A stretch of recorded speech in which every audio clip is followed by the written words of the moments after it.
পাময় যখন এসেছে, ঠিক তদ্রূপ এরা কৃষ্ণ ভক্তির অঙ্গে আঘাত করতে করতে তাদের এই ভৌতিক বল সমাপ্ত হয়েছে।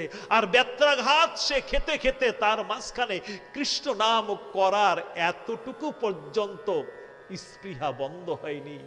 হরিদাস ঠাকুর নাম করে আর ব্যত্রাঘাত সহন করে জীবকে শিক্ষা দিয়েছে, এত আঘাতের পরও যেন তোমাদের মোহন কৃষ্ণ চরণ থেকে দূরে না যায়। এর থেকে আমাদের জীবনে বড় শিক্ষা আর কি আছে? আমাদের তো একটু একটু আঘাতে, সামান্য সামান্য আঘাতে মোহন গোবিন্দ থেকে দূরে চলে যায়।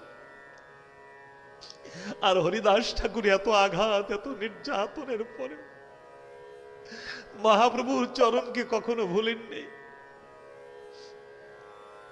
ভাবছে মহাপ্রভু আমার মনে হয় কোন নামে অপরাধ হয়েছে,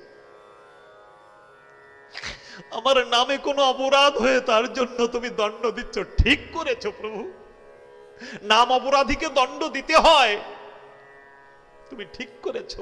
আমার নামে অপরাধ হয়েছে, তোমার চরণ নিষ্ঠার কোনো অপরাধ হয়েছে, তাই তো তুমি আমাকে দণ্ড দিয়েছো। এমন করে যখন হরিদাস আকুল ব্যাকুল হয়ে কৃষ্ণকে ডাকছে, আর আনন্দ রয়েছে,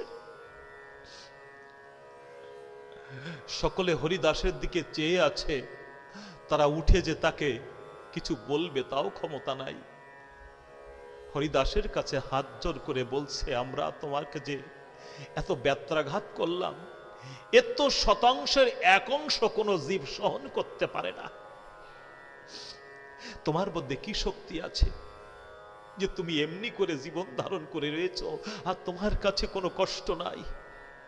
এত ব্যত্রাঘাত করছে, তার অঙ্গে কোনো দাগও নাই। হায় হায় রে, কত কৃপা গোবিন্দের। বলছে একটা কথা বলো, আজকে যদি তোমার মৃত্যু না হয়, আমরা এই যে কয়জন তোমাকে মারছি আমাদের মৃত্যু দেবে কাজী সাহেব। আরে বাবা, আমার জন্য তোমাদের মৃত্যু হবে? তোমরা আগে কেন বলনি? হ্যাঁ, আগে যদি বলতে তো আমি কখনই মরে যেতাম। আমার জন্য তোমাদের মৃত্যু, আমি এত বড় মৃত্যুদণ্ডের অধিকারী হয়ে যাব? তাহলে তো যমরাজও আমাকে স্থান দেবে না, যে আমার জন্য তোমাদের মৃত্যু হয়েছে। না না, এইবার তোমরা আমাকে মারো, মারো মারো, এবার মারো, দেখো আমি মরে যাচ্ছি। হা কৃষ্ণ বলতে বলতে যখন ব্যত্রাঘাত করেছে, হরিদাস ঠাকুরের বাহ্যিক ক্রিয়া স্থির হয়ে গেছে, শ্বাস নাই, স্পন্দন নাই। সকলের মনে খুব